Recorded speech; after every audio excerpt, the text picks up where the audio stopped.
નથી આવ્યું, બરાબર? મારી વાત સાંભળો પહેલા સાહેબ, 1 મિનિટ. તમે આવ્યા છો મારા ગામમાં, મહેમાન છો, સ્વાગત છે તમારું.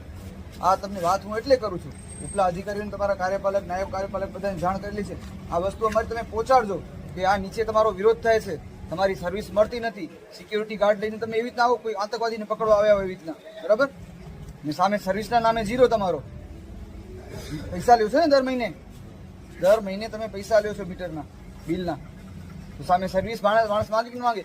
હમણાં 24 કલાક મારો વિસ્તાર મફતનગરનો બંધ રહી ગયો હતો લાઇટ વગર, કાં તો ફોલ્ટ ન મળ્યો. તો અત્યારે જેમ તમારી 7 જીપો આવી એવી રીતના એક જીપ ના આવી શકે?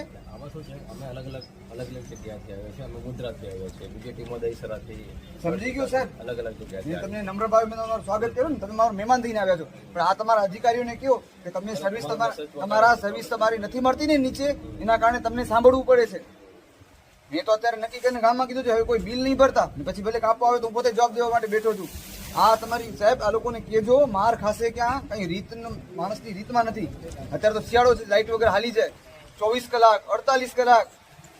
કોઈ લાઇનમેન ના ઠેકાણા નહીં, કોઈ વાયરમેન ના ઠેકાણા નહીં. મેન્ટેનન્સના નામ પર બે વાવાઝોડો અમારું ગામ ખમી ચૂક્યો છે, બે વાવાઝોડા.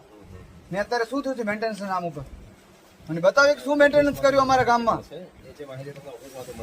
સાહેબ? બધું તમારા કાર્યપાલક સહિત અમને રજૂઆત કરી છે, કાર્યપાલક સહિત મેં રજૂઆત કરી છે.